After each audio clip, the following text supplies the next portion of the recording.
બધા આવશો ને ખાવા?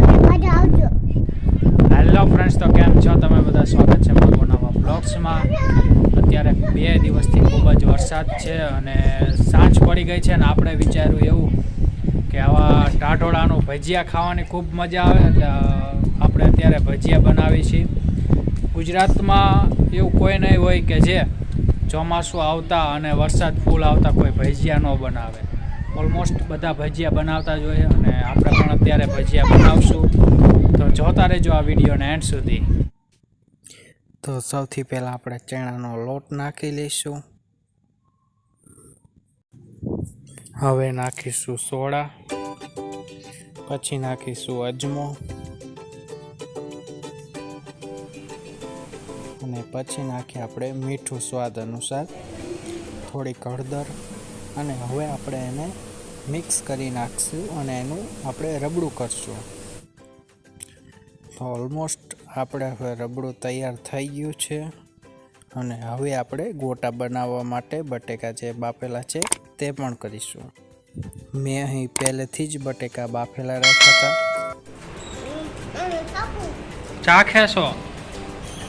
આ જો કર્યું તે આ બધું જો ગોટા કરવાના. હવે આપણે આ બટેકાનો છૂંદો કરી નાખશું. એકદમ છૂંદો કરી નાખવાનો, ક્યાંય પણ બટેકા કાચા ન રહે. અને હવે આપણે ગરમ મસાલો, હળદર, મીઠું,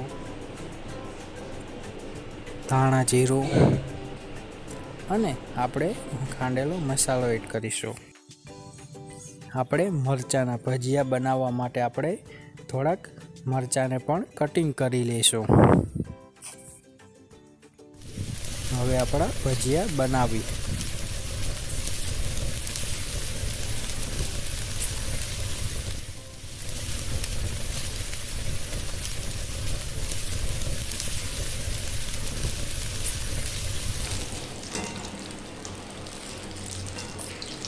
જો આવી રીતે સરસ મજાના ભજીયા તળવાના. આપણે બટેકા અને ડુંગળીના પણ કરીએ.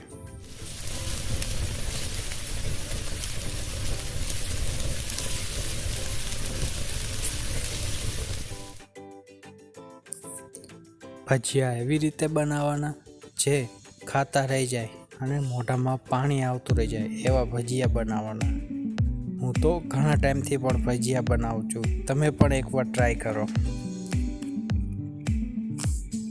મેં ગોટાની અહીં ગોળીઓ વાળી લીધી છે. અહીં આપણા ભજીયા અને હવે આપણે ગોટા બનાવીશું. તો સરસ મજાના ગોટા અહીં તળાય છે.